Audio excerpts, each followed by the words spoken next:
दोस्तों, स्वागत है आपका मेरे पॉडकास्ट में द वेंकटेश शो।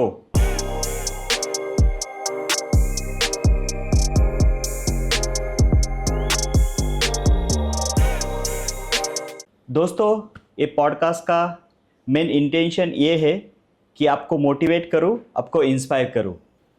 दोस्तों, आज का एपिसोड बहुत ही इंफॉर्मेटिव होने वाला है क्योंकि आज हमारे साथ है आर्किटेक्ट प्रथमेश। यस। तो मैं क्यों कह रहा हूँ कि आज का एपिसोड बहुत इंफॉर्मेटिव होने वाला है, क्योंकि अगर एक मिडिल क्लास इंडियन देखते हो, एक कॉमन पर्सन देखते हो, तो उसके माइंड में बहुत सारे क्वेश्चंस है रिलेटेड टू आर्किटेक्चर फील्ड। क्योंकि वो उसका घर का कुछ इंटीरियर करना चाहता है या कुछ उसके बिजनेस रिलेटेड कुछ आर्किटेक्चर रिलेटेड काम करना चाहता है, तो बहुत सारे क्वेश्चंस है। तो वो इस एपिसोड में हम एड्रेस करने की कोशिश करेंगे। बेसिक से बेसिक टर्मिनोलॉजी हम जानेंगे प्रथमेश से कि वो क्या होती है और वो क्या ऐसे पॉइंट्स है जो ध्यान में रखने चाहिए जब आप आपका एक ऑफिस डेवलप करते हो या आपका घर डेवलप करते हो। तो सर, स्वागत है आपका शुक्रिया मेरे शो में। स्टार्ट करते हैं आपके बैकग्राउंड के बारे में।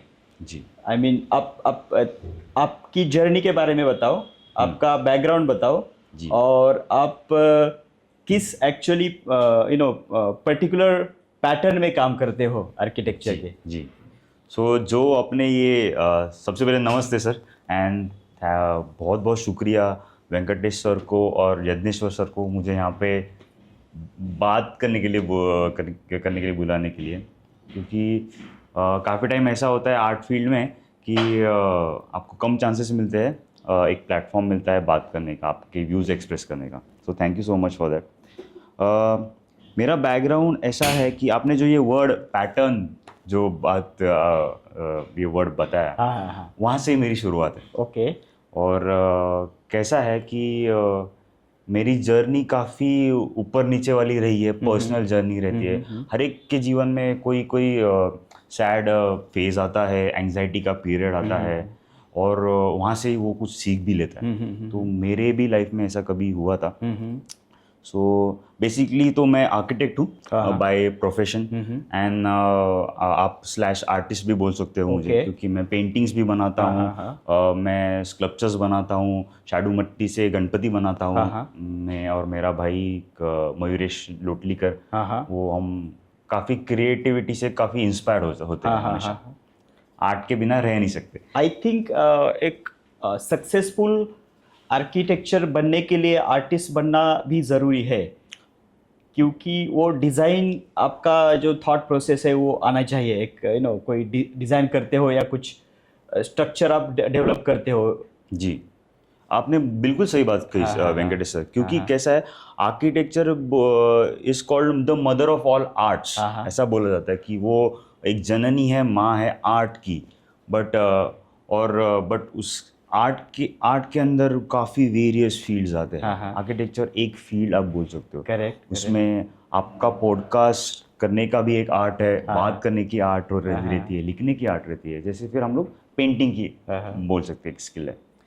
तो बहुत सारे ऐसे आर्किटेक्ट्स भी आप देखोगे जो डिज़ाइन, बिल्डिंग के डिज़ाइन सिर्फ पेंटिंग से चालू करते हैं। एक वाइट ब्लैंक पेपर है और एक कलर स्प्लैश कर दिया उसके ऊपर, वहाँ से वो चालू होती है बिल्डिंग, एंड फिर वो एग्जीक्यूशन पे जाती है, पैटर्न्स पे जाती है, और बहुत सारे कॉम्प्लेक्स चीज़ें होती है। तो बिल्कुल वैसा ही है। अगर फॉर एग्जांपल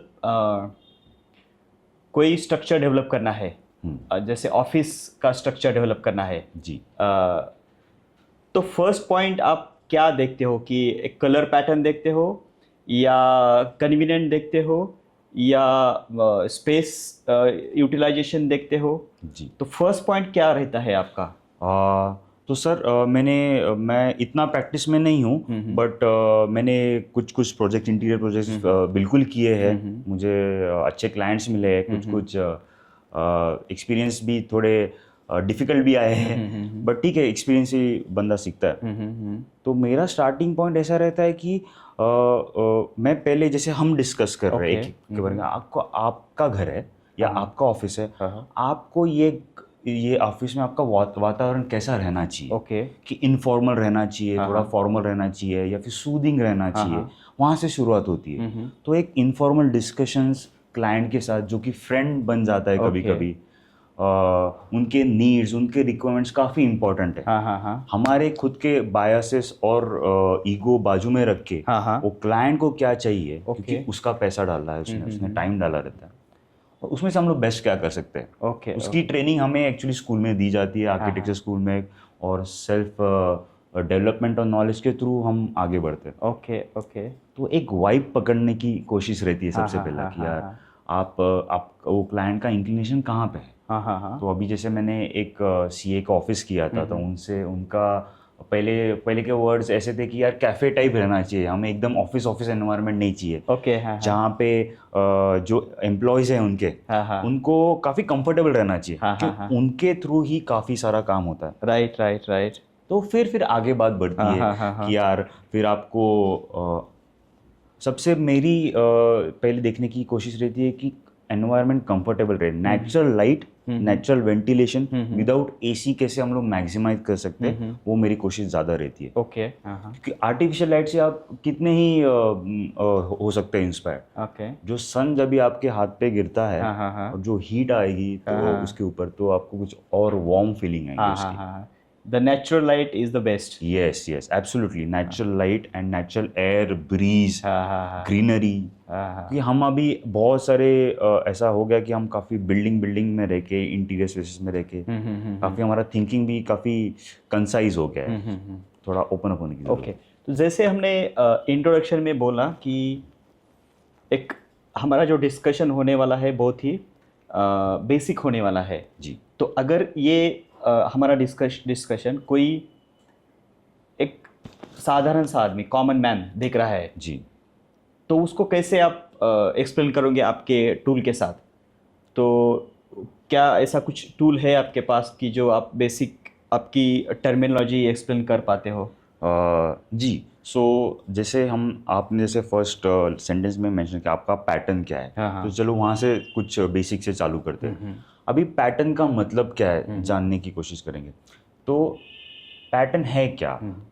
बेसिकली आप कोई शर्ट पहनते हो, इसके ऊपर कुछ डिज़ाइंस रहते हैं, उसमें, या फिर आप टाइल्स चूज करते हो आपके घर के लिए, तो उसमें कुछ डिज़ाइंस रहते हैं। तो वो डिज़ाइंस मतलब वहाँ तक आते कैसे, पहुँचते कैसे?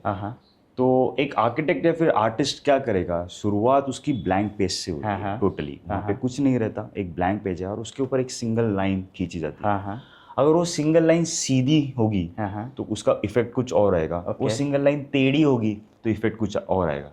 और वही सिंगल लाइन अगर कंपोजिशन में अभी 4-5 सिंगल लाइन एक साथ लेके आएंगे हम और उसका एक कंपोजिशन बनाएंगे तो बहुत एक इंटरेस्टिंग पैटर्न बन सकता है। तो मैं हमेशा बोलता हूँ कि यार कि पैटर्न्स का क्या है, एक लैंग्वेज है, एक भाषा है। तो हम अभी हिंदी में बात कर रहे हैं इसलिए हम एक दूसरे को समझ पाते हैं। तो अगर हमको डिज़ाइन समझना है तो उसकी भी भाषा समझनी पड़ेगी। और डिज़ाइन की भाषा समझने के लिए उसके अल्फ़ाबेट्स क्या है, उनके वर्ड्स क्या है, अ आ ई ई क्या है, वो देखने के लिए उसके अ आ ई लाइंस, डॉट, और वो एक साथ आने के बाद एक स्क्वायर बनेगा, एक ट्रायंगल बनेगा। एंड वैसे उसको हम लोग एक इंटरेस्टिंग अरेंजमेंट करेंगे उसकी, तो एक बहुत अच्छी डिज़ाइन बन सकती है। आप हमारे पीछे ही देख लीजिए, सिंगल स्ट्रेट वर्टिकल लाइंस है जो कि एक साथ अरेंज की गई है, पर उसका इक्वल डिस्टेंसेस पे अरेंज की गई है, तो उसका इफेक्ट अलग है।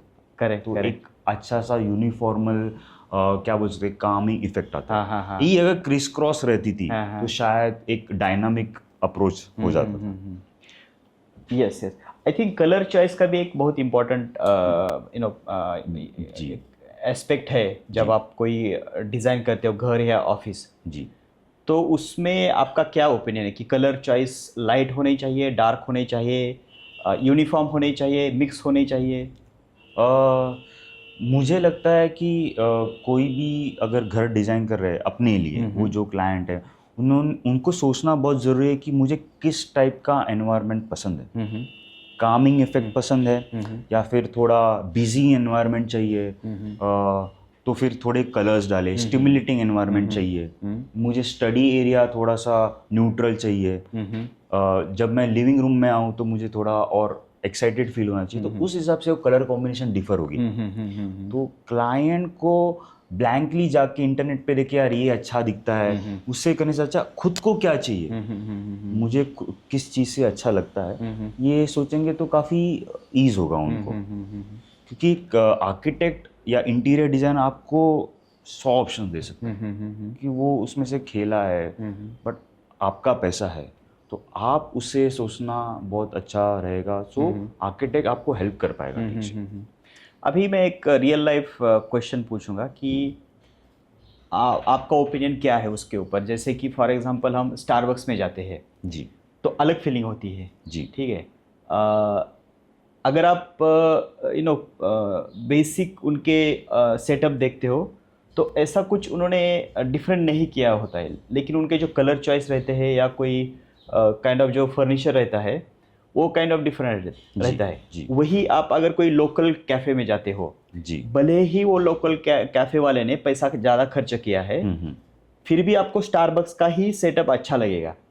तो as a architect point of view वो क्या डिफरेंट करते हैं कि उनका एम्बियंस टोटल अलग हो जाता है? इसमें कैसा है, हम अभी इसमें एक चीज़ आती है, एक वर्ड है स्पेशियल क्वालिटी। मतलब जो आपका स्पेस है, जिस जगह पे आप बैठे हो उसकी एक क्वालिटी है। जैसे हम बैठे तो आपको एक सूदिंग फीलिंग आएगा। अगर यहाँ पे अगर ये काउच अगर येलो होता था तो आपको कुछ और इफेक्ट आएगा उसका। तो वो काफ़ी मैटर करता है। जैसे आपने राइटली पॉइंट आउट किया कलर कॉम्बिनेशन कैसा है। तो स्टारबक्स और नॉर्मल कैफ़े में ये डिफरेंस है कि आपका अंदर का जो स्पेशल क्वालिटी कैसी है। तो अगर आपका वॉल्यूम बड़ा है, अगर जगह बड़ी है तो वो आपको कंफर्टेबल फील कराएगी शायद। अगर जगह और थोड़ी अकुंचित है, थोड़ी कम हाइट वाली है, कॉम्पैक्ट है तो फिर कोजी फीलिंग आएगा। तो स्टारबक्स ने ये एक अच्छा किया है कि काफ़ी लाइट एनवायरनमेंट रखा है। ओके कुछ ऐसा दीवारें ज़्यादा नहीं हैं। आप जाके काउंटर पे जाके ऑर्डर करो, ऐसा लगता भी नहीं कि वो काउंटर है करके। अल्टीमेटली मतलब आप स्टम्बल हो जाते हो। कॉर्नर में जाके एक अच्छा सा pastel colours, soothing colours, warm colours रहते हैं उनके। मैं वाशी के स्टारबक्स में गया हूँ। मेरी एक सिस्टर है, वो हमेशा बोलती है मैं आऊँगी यहाँ पे तो मुझे स्टारबक्स जाना है, मेरे को कॉफ़ी की हमारी बेट लगी है। तो हम कॉर्नर में बैठे, 2-3 लोग, काउचेस वगैरह रहते हैं। यही अगर आप नॉर्मल कैफ़े में अगर लेके आओगे वो क्वालिटी तो वो भी लगेगा सूदिंग। बट कभी क्या होता है कि वो एक्सपर्ट्स को बुलाते हैं स्टारबक्स वाले, उनको टाइम देते हैं और स्टडी करवाते हैं साइंस क्या है। शायद लोकल कैफ़े में उतना हो नहीं पाता। बट लोकल कैफ़े की भी एक बहुत अच्छी जुगाड़ वाली क्वालिटी जो है, जो हम इंडियंस को पसंद है स्ट्रीट कैफ़े की, वो भी हम डिनाई नहीं कर सकते। वो स्टारबक्स शायद लेके नहीं आ पाएगा अपने एम्बियंस में। तो दोनों एक्साइटिंग है वो जगह। करेक्ट। एक पर्सनल क्वेश्चन पूछना चाहूँगा। ज़रूर। जैसे फर्स्ट टाइम हम मिले तब आपने आपके पर्सनल जर्नी के बारे में शेयर किया कि आप एक काइंड ऑफ डीमोटिवेशन फेज से भी गो थ्रू किया है आपने। यस। तो वो उसमें थोड़ा आप कुछ बात करना चाहोगे? नहीं, ज़रूर। In fact I would love to. So ऐसा था कि मैंने आर्किटेक्चर कंप्लीट किया 2011 में पिल्लेस कॉलेज ऑफ आर्किटेक्चर से। और ऐसा होता है कि आप डिग्री वगैरह लेते हो तो आपके ऊपर थोड़ा रहता है, पर्सनल प्रेशर भी रहता है कि यार अभी जॉब करना है, इतना पैसा डाला है, थोड़ा वापस घर पे भी देना है। तो फिर मेरा ऐसा था थोड़ा सा ब्रेक चाहिए यार, एजुकेशन इतना हो गया, थोड़ा ब्रेक लेते हैं। मैंने फटक से कोर्स ले लिया। तो घर वाले थोड़े से चलो कुछ तो कर रहा है, लेगा ब्रेक लेगा। तो मैंने एक अच्छा सा कोर्स किया बॉम्बे में, जो डिज़ाइन के बेस था, थियरी ऑफ डिज़ाइन। तो 5-6 महीना मेरे को कुछ लोड नहीं आया। फिर बाद में बैंक बैलेंस कम हो गया। तो मेरे जहाँ पे मैंने इंटर्नशिप किया, चंद्रशेखर दानवे सर है, मेरे गुरु है, वन ऑफ द, काफ़ी बड़ा सपोर्ट है हमारी फैमिली के लिए। वो शार्पलाइन आर्किटेक्ट्स करके उनका फॉर्म है। तो मैंने वहाँ पे ज्वाइन किया वापस, तो थोड़े पैसे मिल गए 5-6 महीने के बाद। बट मुझे फिर काफ़ी ऐसा, मुझे थोड़ा बाहर घूमना था, कंप्यूटर पे बैठ के काम नहीं करना था। हाँ हाँ क्योंकि आप दिन भर अगर कंप्यूटर पे बैठते हो, आपको प्रैक्टिकल एक्सपीरियंस कम आता है, रियल वर्ल्ड एक्सपीरियंस कम आता है। तो मैंने वो जॉब वगैरह छोड़ा और फिर मैं टीचिंग में गया। हाँ हाँ तो 2013 से 2018 तक मैं असिस्टेंट प्रोफेसर रहा हूँ अंजुमन इस्लाम कालसेकर टेक्निकल कैंपस में, जो कि पनवेल में है, स्कूल ऑफ आर्किटेक्चर है। दलवी मैम थी वहाँ पे, और पहले डीन, बाद में प्रीति मैम थी, जिनके साथ हमारा बहुत अच्छा बॉन्डिंग हुआ, और हमारा बहुत ब्यूटीफुल टीम है। जो कभी भी मिलते हैं तो बहुत मज़ा आता है। और बाद में स्वप्ना मैम थी, अभी राज सर है, तो काफ़ी अच्छे मेंटर्स मुझे मिले। तो क्या हुआ फिर आफ्टर ये सब जर्नी के बाद 2018 में ऐसा फेज़ आया मेरी लाइफ में कि काफ़ी मंडेन हो गया लाइफ, वही चल रहा है, वही शेड्यूल है, कुछ इनोवेटिव कर नहीं पा रहा हूँ शायद मेरी तरफ से। तो मैंने सोचा कि यार ना कहीं पे रुकने का ज़रूरत है, let's take a break again. But ऐसा हो गया, तो ब्रेक आ गया तो मैं कुछ नहीं कर रहा था, और काफ़ी एंग्जाइटी ग्रिपिंग हुई, बहुत सारा ओवर थिंकिंग होने लगा, यार मैं सही कर रहा हूँ नहीं कर रहा हूँ, एक चीज़ को बहुत ज़्यादा ओवर एनालाइज करना, ये फेज़ आ गया मेरी लाइफ में काफ़ी। और एक पॉइंट ऐसा आ गया कि मैं बेड से उठ नहीं पाता था। सुबह उठना है तो क्यों उठना है, सोते ही रहो, ड्रीम्स में रहो, यू नो, ऐसा होता है। तो मेंटल हेल्थ काफ़ी अफेक्ट हुआ फॉर वेरियस रीजंस से, क्या पता नहीं। बट उसी दौरान ऐसा था कि मुझे आर्ट हमेशा अच्छा लगता है। कहीं भी चीज़ आप जाओ, आर्ट के बारे में हम फिर 2-4 घंटा बात कर सकते हैं, आपको बोलने नहीं दूंगा। तो कैसा हुआ कि मैं सुबह जब भी उठता था, मेरे पास स्केच पेन रहता था और एक ब्लैंक पेज रहता था। मैं पैटर्न्स बनाना चालू किया। वही जो मैंने आपको लाइंस बनाया, तो लाइन, एक लाइन से दूसरी लाइन आई, और एक कंपोजिशन बनाते जो कि इंटरेस्टिंग लगा। तो वही एक दिन का मेरा सबसे बेस्ट पॉइंट रहता था कि पैटर्न्स बनाओ, उठ के स्केचिंग करो। कोई आपको बोलेगा नहीं क्या बना रहे हो, आपको किसी को दिखाने का नहीं है। आपको, आप किसी, मतलब कोई आपको जज नहीं करने वाला। तो बहुत मज़ा था उसमें, से बहुत कॉम्प्लेक्स डिज़ाइंस बने, मज़ा आया। फिर मेरे भाई ने मुझे बहुत हेल्प किया, वो मुझे बाहर निकालता था। मुझे OCD भी हो गया था, तो आई एम रियली थैंकफुल कि मयूरेश लोटलीकर मेरा भाई है, मेरी माँ ने सपोर्ट किया, तो उन्होंने, घर का सपोर्ट बहुत इंपॉर्टेंट हो जाता है। तो आर्ट बेसिस बना और पैटर्न से चालू हुआ। तो मैंने ऐसा सोचा कि यार ये मुझे हेल्प किया बाहर निकलने का, slowly. It was a very difficult journey, 1-1.5-2 साल लगे बाहर निकलने के लिए, और उसमें से ये पैटर्न्स डेवलप हुए। तो मैंने सोचा कि क्यों ना मैं ये शेयर करूँ किसी के साथ। अगर मुझे हेल्प हो रही है तो ऐसे बहुत सारे लोग हैं मेंटल हेल्थ से स्ट्रगल कर रहे हैं, तो लेट्स हेल्प देम आउट। मैं कुछ 1% भी उनके साथ हेल्प कर पाऊंगा तो बेटर है। तो ऐसे पैटर्न्स ने मुझे हेल्प किया है थोड़ा बाहर निकलने। I am now trying to help others as well.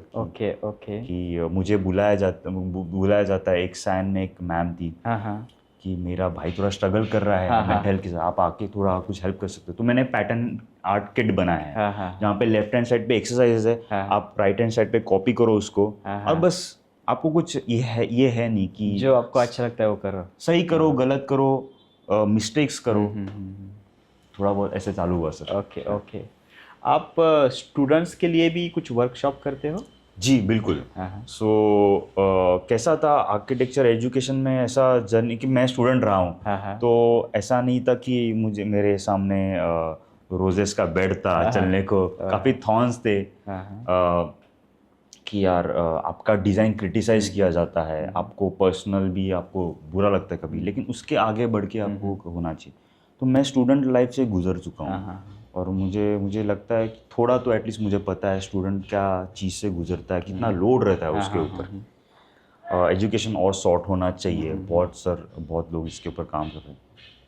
तो कैसा था कि स्टूडेंट्स की जो तकलीफ़ें हैं, समहाउ मुझे लगा कि मैं समझ पाया, स्टूडेंट्स मेरे से रिलेट कर पाए ये सब के बारे में। तो मैं सोचा क्यों ना मैं और कुछ वर्कशॉप्स, ऐसे एक्सरसाइजेस डेवलप कर पाऊँ जिससे आर्किटेक्चर स्टूडेंट्स को, मेजरली क्योंकि मैं वो फील्ड में था, कि उनके हेल्प हो पाए कि यार कॉन्सेप्ट क्या होता है, आइडियाज़ क्या होते हैं, ये डिज़ाइन लैंग्वेज क्या होता है। फिर बिल्डिंग एक, चलो आप ट्रायंगल लेते हो तो उसके साइड में स्क्वायर रख दोगे तो कॉन्फ्लिक्टिंग हो जाएगा कि आप संस्कृत और हिंदी बात कर रहे हो, ऐसे डिजाइन लैंग्वेज में बोला। तो ट्रायंगल को ही लेके थोड़ा सा आप कंपोजिशन बनाओ, बड़े ट्रायंगल बनाओ, छोटे ट्रायंगल बनाओ, उसको काटो बीच में से, और फिर उसके अंदर का जो स्पेस है उसमें एक ट्री डालो, बहुत अच्छा एक रीडिंग स्पेस बनेगा। तो ऐसे ये रिलेटेड ये कॉन्सेप्ट्स है जो कि मैं ट्राई करता हूँ कि डिज़ाइन वर्कशॉप उसके ऊपर फॉर्मुलेट करूँ। मैंने रिसेंटली अभी मुझे अपॉर्चुनिटी मिला DY Patil college of architecture Nerul में कि वर्कशॉप कंडक्ट करे उसके ऊपर। तो मैंने एक हैंड्स ऑन वर्कशॉप किया, बहुत मज़ा आया करने को। मैं जूरीज के लिए जाता हूँ,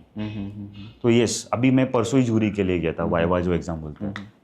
तो कैसा है कि वो जो स्टूडेंट्स हैं उनके प्रॉब्लम्स एड्रेस करने बहुत ज़रूरी है। अगर हम वो कर पाए हमारे थ्रू तो वो सोसाइटी एज अ हम काफ़ी आगे बढ़ेंगे। तो ब्लॉक्स नहीं बनेंगे बिल्डिंग के, थोड़े इंटरेस्टिंग स्टिमुलेटिंग आर्किटेक्चर बनेंगे। आपको सबसे ज़्यादा मज़ा किस में आता है, कि वर्कशॉप करने में या आपके आर्किटेक्चर वर्क में? मुझे वर्कशॉप करने में बहुत मज़ा आता है। बहुत मतलब आप मुझे 3 बजे उठा के बोलोगे यार चलो यार पैटर्न करना है, वर्कशॉप करना है, तो मैं बहुत इंटरेस्टेड रहूँगा। तो कैसा है कि ये कनेक्टेड भी है, तो काफ़ी मुझे मेरे लिए काफ़ी सिंपल हो जाता है क्योंकि थ्रू प्रैक्टिस की आप मुझे एक पेन और पेपर दे दो तो मैं चालू कर दूंगा पैटर्न बनाना। मैं खुद के बारे में बड़ा चढ़ा के नहीं बोल रहा हूँ, लेकिन मुझे ये पसंद आता है, मैं बोल रहा हूँ। और इससे मैंने जो वर्कशॉप्स लिए तो मेरे कोई फ्रेंड्स है बोलते हैं अरे ये पैटर्न जो तूने मेरे को सिखाया तो बहुत मुझे हेल्प हो रहा है, क्योंकि कॉर्पोरेट लाइफ काफ़ी स्ट्रेसफुल हो जाती है। तो मैं कॉर्पोरेट वर्कशॉप्स भी लेता हूँ, मैं एग्जीबिशंस भी करता हूँ, जैसे लिलफ्ली एग्जीबिशंस है। हम लोग on the spot walk in 4 साल से लेके 75 ईयर ओल्ड ने ये किया है workshops. Pattern making, simple pattern making. जैसे आप शायद मैंने आपको इमेजेस वगैरह दिए, आप व्यूअर्स को दिखाओगे तो उनको भी पता चलेगा कि कैसा है। सो कैसा है कि इसके लिए कोई एज नहीं है, पहली बात। और आपको ड्राइंग आनी चाहिए ये बिल्कुल नहीं है। आप टेढ़े मेढ़े लाइंस बनाओ, उसमें भी एक ऑर्गेनिक पैटर्न निकलेगा। बट एक्सप्रेस करना बहुत जरूरी है कि यार चलो एक्सप्रेस करते हैं। मिस्टेक्स करो and you will learn it. Exactly. आपके एम्बिशन क्या है, कि short term ambition and long term ambition? Yes.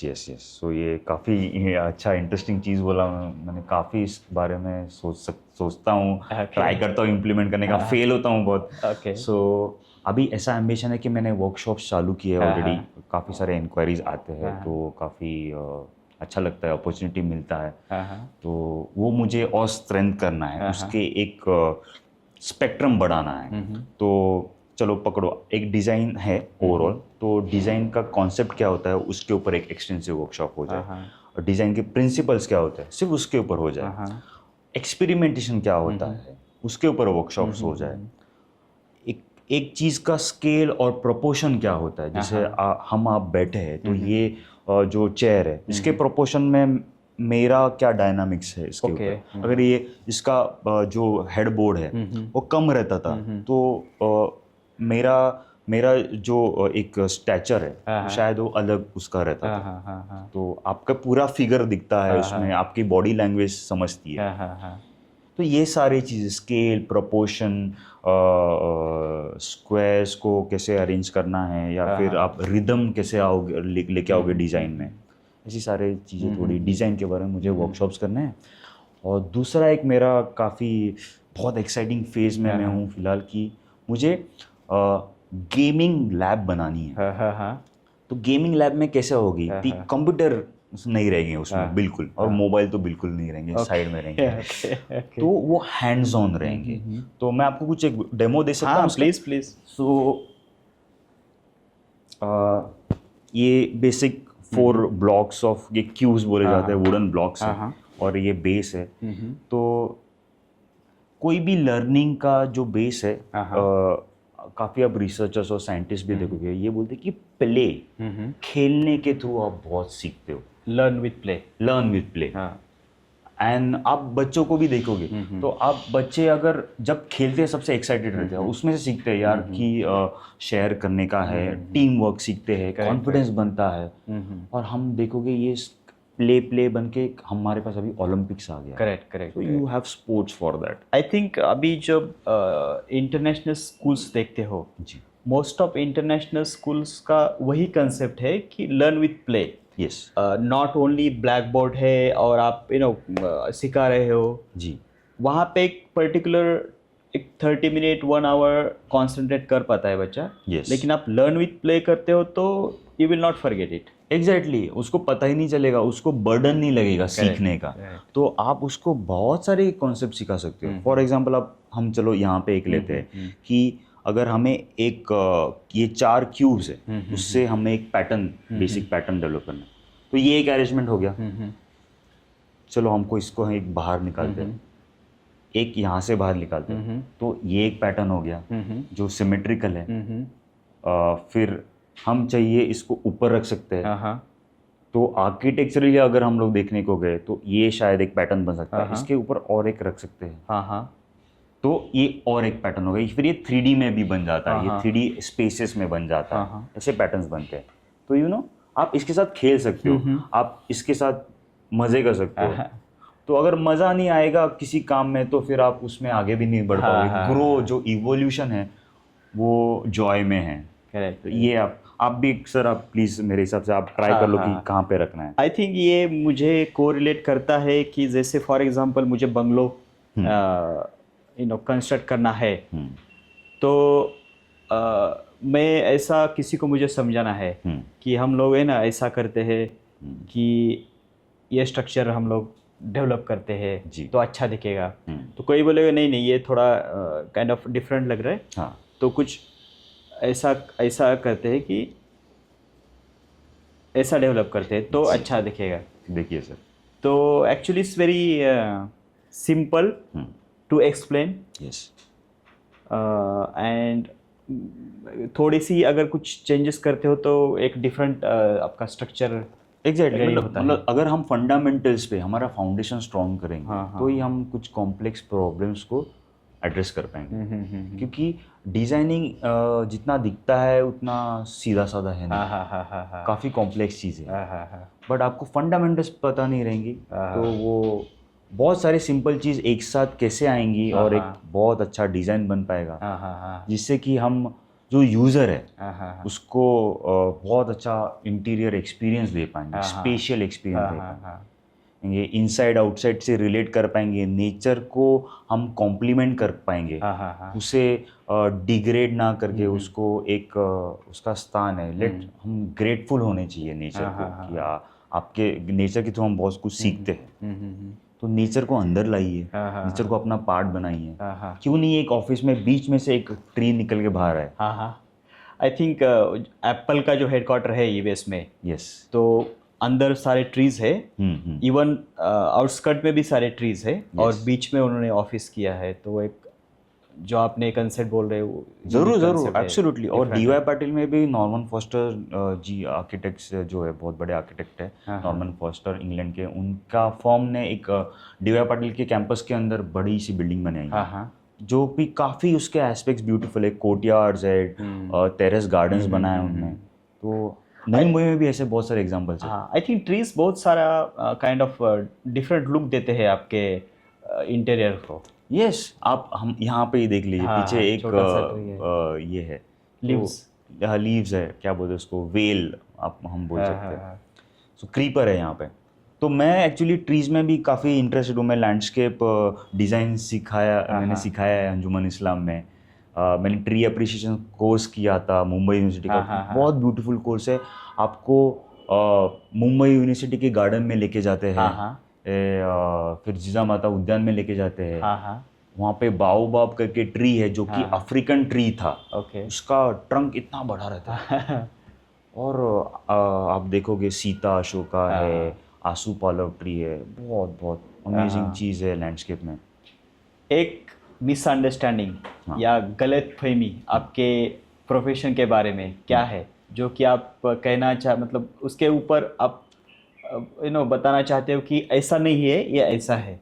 अच्छा ये आपने बराबर से गूगली डाल दी है, बट मैं ट्राई करूँगा इसको, अगर हो सके तो डिफेंड कर पाऊँ या फिर सिक्सर मार पाऊँ। नहीं जो भी हो आप बताओ। सो मिसअंडरस्टैंडिंग बोल सकते हैं कि यार ये तो क्या ये तो इजी है, मैं भी कर सकता हाँ हूँ, हाँ ये कलर चूज करता है, हाँ ये क्या मैं बैठ के मेरी वाइफ के साथ या मॉम डैड के साथ, ये तो मेरा मैं भी कर सकता हूँ, हाँ इसमें हाँ आपने क्या बड़ी चीज़ की। करेक्ट, ऐसा होता है। मतलब बेसिकली ऐसा हो जाता है कि यार आप सिर्फ सोच ही तो रहे हो, हाँ हाँ और क्या कर रहे हो। हाँ हाँ हाँ आप जाके मतलब उसका जो वो सोचने पे कि इतना साल लगे हाँ हमें, हाँ, हम उसी के बारे में सोच रहे उसके कि पीछे साइंस है। साइंस है exactly. So architecture is a science and art of designing. हाँ हाँ हाँ एक जो ये भूल गए हाँ लोग हाँ शायद। हाँ और फिर आर्किटेक्ट क्या होता है या फिर इंटीरियर या डिजाइनर रिड्यूस हो जाता है हाँ हाँ कि ये तो बस ये तो सोचने का काम करता है और क्या करता है। बट सोचना ये बहुत इंपॉर्टेंट चीज़ हाँ है। हाँ हाँ और आप सोचोगे नहीं तो आप कुछ अच्छा कैसे कर पाओगे। और फिर आप लोगों को एम्प्लॉय करते हो, हाँ हाँ हाँ कॉन्ट्रैक्टर को उसको डायरेक्ट करते हो कि यार ये ऐसा बना, हाँ हाँ ये तूने जो किया ना, ये सरफेस मत यूज कर, इससे ओके क्लाइंट को तकलीफ होगी, हाँ हाँ हाँ डस्ट आएगी शायद, हाँ हाँ तो हाँ डस्टलेस यूज कर। हाँ या फिर उसको फिर ऐसा सरफेस बना जिससे वो फील करे उसको। हाँ हाँ हाँ सिर्फ हमारे सेंसेस भी पांच सेंसेस है, सिर्फ हम विजुअल पे क्यों ध्यान दे रहे हैं। तो ये सब आर्किटेक्ट लोग डिजाइनर सोच ये हाँ, इसके थ्रू गए है, थियरी से गया है। हाँ हाँ हाँ तो मियरली उसको रिड्यूस करना कि यार बस ये तो मैं कर सकता हूँ, ये हाँ, थोड़ा सा मुझे लगता है चेंज हो जाएगा। और फिर क्या हो जाता है, फिर इंटरनेट पे देखिए ऐसा नहीं है कि ये गलत चीज़ है, आप क्रॉस क्वेश्चन करना चाहिए, बट आप एक्सपर्ट्स को भी देना चाहिए कि चांस कि यार हाँ आप इसके एक्सपर्ट हो। अगर आप पॉडकास्ट के एक्सपर्ट हो सर, तो मुझे बैक सीट लेनी चाहिए कि आपसे मैं सीखूं कुछ। और फिर आप जैसे मुझे आप ट्राई कर रहे हो सीखने के लिए आर्किटेक्चर फील्ड में कैसा है, तो आप थोड़ा बैक सीट ले रहे हो। तो फिर अगर डिज़ाइनर या इंटीरियर डिज़ाइनर को आप एम्प्लॉय करते हो, हायर करते हो, जब भी हो जाता है फाइनेंस क्या आप करोगे, तो उसको लेने दो डिसीजंस मेरे हिसाब से। उसमें साइंस है ऐसा मैंने क्यों बोला, क्योंकि अगर आप कुछ डिज़ाइन डेवलप करते हो, जैसे अगर मैंने कुछ डिज़ाइन डेवलप किया तो उसकी जो वैलिडिटी है अच्छे दिखने की वो कम होगी एज पर माय परसेप्शन। जी फॉर एग्जांपल अगर आज आप ताजमहल देखते हो या साउथ मुंबई का कोई स्ट्रक्चर देखते हो, जी तो वो आज भी देखने के लिए अच्छा दिखता है, ठीक है। और अगर कोई डिज़ाइन थ्रू आर्किटेक्ट डेवलप करूँ तो उसका जो वैलिडिटी रहेगा वो ज़्यादा देर के लिए रहेगा। विज़वी अगर मैं करता हूँ डेवलप तो उसका वैलिडिटी में भी 2 साल के बाद वो उतना अच्छा नहीं दिखेगा। जी जी तो वो भी एक एस्पेक्ट हो सकता है। Absolutely sir. इसका ये मतलब नहीं कि आपने जो डिज़ाइन किया वो टिक नहीं पाएगा, हाँ, ऐसा हाँ, नहीं है बिल्कुल। आपका अगर थिंकिंग उसका प्रोसेस उसमें है हाँ हाँ तो आप शायद आर्किटेक्ट बैठ के आपको सुनेगा। मतलब मेरा प्रोसेस रहता है कि यार क्लाइंट से मैं सीखूं और क्लाइंट मेरे से सीखे और हम दोनों एक साथ आगे बढ़े ना। ओके ओके कि कभी कभी आर्किटेक्ट ऐसा भी हो जाता है, वो डिज़ाइन करके काफ़ी उसका ईगो और बायस नहीं आना चाहिए अंदर, ओके है ना। तो क्योंकि वो नहीं रहने वाला है, आप रहने वाले हो उसमें। बट फिर भी उसका भी टाइमलेसनेस है, क्योंकि उसने ये स्टडी किया है टाइमलेसनेस। जैसे आपने मेंशन किया ताजमहल पकड़ो या फिर हमारे साउथ मुंबई के स्ट्रक्चर देखो, अरे स्टोन यूज़ किया है, मतलब बॉम्बे स्टोन जिसको बोलते हैं, मुंबई स्टोन, ब्यूटीफुल स्टोन्स। आप देखोगे उसमें इतना वार्म फीलिंग आता है, आप जाओगे वहाँ पे तो मुझे तो बहुत मज़ा आता है वहाँ पे। और फिर हमारा उसके साथ एक कल्चर भी डेवलप हो गया है कि मुंबई कैसी इवॉल्व हुई, बॉम्बे से मुंबई कैसी बनी। तो एक बहुत ब्यूटीफुल जर्नी है उसकी। तो मटेरियल्स जो आप यूज़ करते हो उसका एक टाइमलेस क्वालिटी आता है, जैसे आपने बताया। कुछ ऐसे अर्दी मटेरियल्स है, मड का टेक्सचर टाइमलेस है, करेक्ट स्टोन का टेक्सचर टाइमलेस है। कुछ सिंथेटिक मटेरियल जैसे प्लास्टिक शायद इतना नहीं होगा, but the way use it, आप जिस तरह से उसको यूज करते हो वो काफी इंपॉर्टेंट है। ओके ये आर्किटेक्ट और डिजाइन को ट्रेनिंग दी जाती है बाकायदा। जो लेमैन को उसको आप बोलो कि यार घर का खर्चा बताए, आर्किटेक्ट शायद उसके सामने बैठेगा, अरे मेरे को नहीं आता है फाइनेंस, मैं थोड़ा वीक हूँ उसमें शायद, तो मैं बैठूंगा उसके साथ। बट इंटीरियर्स थोड़ा छोड़ देना चाहिए। जैसे मैंने वो बिल्डिंग देखी तो मुझे इतना रिफ्रेशिंग लगी वो बिल्डिंग जी। आई मीन आँखों को देखने के लिए एकदम अच्छी लगती है, सूदिंग है, कलर चॉइसेस वगैरह। अगर वो कंपेयर करते हो कोई नया कंस्ट्रक्शन जो 1 साल पहले बनाया है या 6 महीने पहले बनाया, उसको देखने का मन नहीं करेगा आपको। जी। लेकिन अगर आप 2 घंटे भी वो ताजमहल के सामने खड़े हो तो भी आपको 2 घंटे कंटिन्यू वो स्ट्रक्चर को ही देखने का मन करेगा। जी जी। तो बेसिकली मेरा ऐसा एक्सपीरियंस रहा ताजमहल के साथ कि मैं अकेला घूमने गया आगरा में, दिल्ली से। तो फिर तो वो जो उसका स्केल है ह्यूमंगस है, बड़ा है बहुत ताजमहल। एंड उसका ब्यूटी ऐसी रहती है कि हर एक बिल्डिंग की, हर एक डिज़ाइन की एक इफेक्ट होता है उसका। तो ताजमहल का वो स्केल की वजह से आपको सबसे पहला वो इफेक्ट आएगा। उसका प्रोपोर्शन के ऊपर काफ़ी काम किया गया है। हाँ, उसके ऊपर काफ़ी क्या बोलते हैं एनालिसिस भी हुआ है कि ये क्यों इतनी अच्छी दिखती है, या फिर उसके और डिसएडवांटेजेस भी क्या है हर एक बिल्डिंग के रहते हैं, जो कि हमने एक्सेप्ट करने चाहिए। बट अगर नए डिज़ाइन से आप कंपेयर करें, अगर वो नए डिज़ाइंस में भी काफ़ी ऐसे ब्यूटीफुल स्पेशल क्वालिटीज़ है जो आर्किटेक्ट्स और डिज़ाइनर्स बहुत कोशिश करते हैं लेके आने को। इनफैक्ट वो तो तरसते हैं कि ऐसे क्लाइंट मिले कि यार आपको जो करना है करो, हम आपको मतलब सपोर्ट करेंगे और बस अच्छा बनाओ, फंडिंग देंगे। और कैसा है कि फंडिंग एक एस्पेक्ट हो गया, बट एक अच्छी स्पेस बनाओ, हमें रहने के लिए मज़ा आना चाहिए, हमें सूदिंग लगना चाहिए। तो फिर ऐसे रिसेंट स्ट्रक्चर्स भी है जो बनाए हैं कि काफ़ी, तो स्पेशल क्वालिटी काफ़ी मैटर करते हैं। आप ताजमहल के पीछे देखो और कोई बिल्डिंग नहीं दिखती है आपको, कि वो स्केल और वो जो लोकेशन है उसके आजू बाजू साइड में यमुना रिवर है। आई थिंक उसका भी एक रिवर है बाजू में, तो रिवर का आप प्रेडिक्शन नहीं कर सकते कि पानी का लेवल कितना आएगा। तो मेरे गाइड ने ऐसा बताया कि जब ये स्ट्रक्चर बन रहा था तो नीचे एक काइंड ऑफ रेत बोलते हैं हिंदी में, रेती का एक 2-3 लेयर बनाए थे। उसके ऊपर कोई वुडन का स्ट्रक्चर बनाया था। और उसके ऊपर ये ताजमहल का कंस्ट्रक्ट किया था। अच्छा। तो ये जो रिवर जाती है उसका इफेक्ट नहीं होगा पहले तो। दूसरा, अगर कोई अर्थक्वेक आता है तो भी उसका इफेक्ट नहीं होगा, क्योंकि वो जो नीचे बेस है वो ऐसा बैलेंस करेगा। तो हिलेगा तो पूरा स्ट्रक्चर हिलेगा, अदरवाइज नहीं हिलेगा। तो अगर पूरा स्ट्रक्चर हिलता है तो it will not fall down. Yes yes. So earthquake resistance design करके एक टॉपिक है जिसमें काफ़ी इंजीनियर्स भी काम करते हैं, सिविल इंजीनियर्स और आर्किटेक्ट्स भी काम करते हैं कि यार एक शायद अर्थक्वेक्स, नेचुरल कैलामिटीज़ आए तो बिल्डिंग को अफेक्ट ना करे। तो ये सारा साइंस रहता था जो जहाँ पे क्या बोलते हैं ओल्ड एजेस में जो आर्किटेक्ट्स है, मतलब वो टाइम के 1000 साल पुराने, 2000 साल पुराने, ये काफ़ी स्टडी होता था इसके ऊपर। साइंस काफ़ी गहरा है, इंडियन साइंस तो बहुत वास्तुशास्त्र से लेकर सब गहरा है। तो यस, डेफिनेटली इसका यूज़ होता था वो टाइम पे। अभी गाइड के पास काफ़ी स्टोरीज रहती है, एक्सपर्ट्स के पास कुछ और साइंस भी रहती है और उसके प्रूफ्स भी रहते हैं। तो वो दोनों लिटरली भी लेने नहीं चाहिए, दोनों को आप कंपेयर करके देखना चाहिए कि शायद ये सच रहता था करके। कि स्टोरीज काफ़ी बुनी गई है उसके बारे में, क्योंकि वो भी एक अच्छा चीज़ है, क्योंकि स्टोरीज़ के थ्रू ही हमें कुछ चीज़ें सीखने को मिलती है और एक्साइटिंग लगती है। फिर हम जाके उसका साइंस देखेंगे तो और गहराई से पता चलेगा। फ्रैंकली मैं इतना मैं सही बंदा नहीं हूँ इसके बारे में बात करने के लिए कि ताजमहल के कंस्ट्रक्शन के बारे में ओवरव्यू है, बट ये जो आप बात कर रहे हैं मैं उससे वाकिफ़ नहीं हूँ। बट ऐसा है कि डेफिनेटली मैं ये बात कर सकता हूँ कि अर्थक्वेक रेजिस्टेंस रहते थे, उसके पीछे साइंस रहता था और उसके टेक्निक्स है। वो टाइम के लोगों ने क्या एम्प्लॉय किया था, कैसे किया था, हमें तो एक्सपर्ट्स के थ्रू ही जाएंगे, हिस्टोरियंस ठीक से बता पाएंगे। गाइड से हम ले सकते हैं, अरे ऐसा था क्या, तो हिस्टोरियंस को जाके क्वेश्चंस पूछो, बट एक्सपर्ट्स के पास जाओ।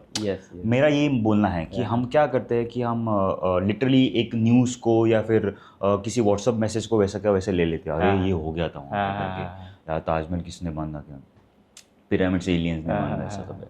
Let's start questioning and researching science के थ्रू। और जैसा हम बात करें ताजमहल की, उसके आगे पीछे बिल्डिंग नहीं है, तो उसका जो इफेक्ट है, आपको स्काई दिखाई देता है, पीछे ग्रीनरी दिखाई देता है, उसका एक इफेक्ट अलग रहता है। जैसे आपके आगे अभी 4-5 लोग आ गए तो आपको इम्पोजिंग लगेगा, हम दोनों लोग बैठे थोड़ा कंफर्टेबल लगता है। तो वो इफेक्ट अगर आप अभी के भी बिल्डिंग्स में लेके आओगे as good as nice okay okay. जब हम आज के पॉडकास्ट के लिए मिले जी तब आप आपके स्टार्टअप के बारे में बोल रहे थे, शून्यात, yes if I am pronouncing correctly. एकदम परफेक्ट है सर। तो उसके बारे में थोड़ा बताइए ना। जी तो ये जो लोगो आप देख रहे हो हाँ, हाँ। कि ये ही मेरा लोगो है, मेरा शून्यात आर्ट स्टूडियो है। हाँ हाँ तो शून्यात एक मराठी वर्ड है हाँ हाँ और उसका मीनिंग ये है कि शून्य से ही हम जीरो से हम हाँ। कुछ चीज़ चालू करते हैं। हाँ, हाँ। हमारे पास डायरेक्टली सब कुछ आती नहीं है, राइट हाँ, है। तो शून्य से कुछ चीज़ चालू होती है और वो बढ़ती है, वो ग्रो होती है, इवॉल्व होती है, हम उसमें इन्वॉल्व हो जाते हैं, अच्छी लगने लगती है। और कभी कभी ऐसा फेज़ आता है कि हम कुछ डिफ़िकल्ट फेज़ में हम गिर जाते हैं नीचे। हाँ। मतलब बेसिकली वो शून्य से आगे बढ़ी एंड हम वापस शून्य पे आ गए, कुछ नहीं हमारे पास। बट वही से आप सोचो कि वही से किसी और नई चीज़ की शुरुआत होगी, क्योंकि शून्य से ही शुरुआत होती है। ऐसा है। करेक्ट। तो एक सेल्फ रिमाइंडर जैसा मेरे स्टूडियो का नाम है कि आप गिरोगे, मिस्टेक्स करोगे, कोई दिक्कत नहीं है, वापस चालू करो। लाइक आप स्पाइडर की तरह हो, never give up. Never give up, चालू कर सकते हो। उस वही आपको अपॉर्चुनिटी देता है शून्य कि वापस चालू करोगे। उसका मैं बहुत सारा क्रेडिट ये नाम के लिए मेरे भाई को देता हूँ, मयूरेश लोटलीकर है, जो कि वो इन्वेंटर है India's first miniature pottery wheel के। हम आपके शायद नेक्स्ट एडिशन में बात करेंगे उसके बारे में। तो हमारी बातें होती रही, वो काफ़ी अच्छे नेम्स देता है, सजेस्ट करता है, ब्रांडिंग करता है। हमारा खुद का स्टार्टअप है, दोनों का मिलके UNV इट वर्क्स करके ऐसा नाम दिया है। तो ये भी नाम उसने दिया है। ओके। हमारे 43 और प्रोडक्ट्स है, टी शर्ट मर्चेंडाइजिंग करते हैं। तो अभी कल ही हमने एक प्रिंट किया कि अन्न वस्त्र निवारा और हापूस आंबा, तो क्योंकि आंबा का सीजन है, इट्स इम्पोर्टेंट। यस। तो और हमारा एक काफ़ी टी शर्ट काफ़ी ट्रेंडिंग है कि अन्न वस्त्र निवारा, सॉरी अन्न वस्त्र आणि प्रवास, ठीक है, ऐसा। ट्रैवलिंग भी इम्पोर्टेंट। यस। तो वो ट्रैवलिंग काफ़ी करता है। उसकी हमारी एक ट्रैवल पार्टनर है नक्षत्र कलांतरे करके। तो वो हमारी वो काफ़ी टूर ऑर्गेनाइज करती है, हम्पी में टूर्स लेके गई और वो वॉक थ्रू करती है, हिस्टोरिक वॉक्स करती है। तो हमारी एक बहुत अच्छी ब्यूटीफुल टीम बनी है। मेरा भाई, वो मेरी एक सिस्टर, और फिर काफ़ी लोग कोलैबोरेशन में हम काम करते हैं। वैभव बरागड़े करके है, पवन राव करके मेरा एक बहुत अच्छा दोस्त है जो मुझे काफ़ी गाइड किया है उन्होंने अच्छा सा। सोनम अम्बे है। So there lot of people बहुत एसोसिएटेड है। और शून्यात आर्ट्स ऐसा है कि आप उसमें आप इंस्टाग्राम पेज पे भी जाके, ओपन पेज है, आप मुझे फॉलो नहीं करो, मुझे उसका कुछ ये है नहीं, बट आप वो जाके पेज पे अगर जाके एक ड्राइंग से इंस्पायर होते हो, जैसे कोई पैटर्न से, तो मुझे बहुत खुशी होगी। आप DM करो, मैं आपको हेल्प कर सकता हूँ किसी चीज़ के बारे में, जैसा मेंटल हेल्थ एस्पेक्ट्स भी है, वर्कशॉप एस्पेक्ट्स है, हम कोलैबोरेट कर सकते हैं। क्यों ना एक साथ मिलके आगे बढ़े। तो मैं इंटरेस्टेड हूँ कोलैबोरेशंस में। और ये स्टूडियो हमारा जल्दी फिजिकल फॉर्म ले लेगा, ऐसा मेरा एम्बिशन है कि हम एक स्पेस सेटअप करें जहाँ पे हम पैटर्न गेम्स खेलें, जैसे आपको मैंने बताया। प्रथमेश जी, आपसे बात करके मुझे बहुत अच्छा लगा, क्योंकि पर्सनली मैं बहुत सारी चीज़ें सीखा हूँ आपसे। और मैं भी sir, thank you so much. हाँ, तो लास्टली थैंक यू प्रथमेश जी आने के लिए हमारे शो में। जी। Friends, lastly, I would like to thank Hosmart. Hosmart is innovative startup which helps you to construct your hospitals in an innovative way. Hosmart Healthcare also helps you to run your hospitals in a professional and successful way. I will mention the information about Hosmart Healthcare in the description. Make sure you will check this out. So thank you friends for watching this episode. I will see you in the next video.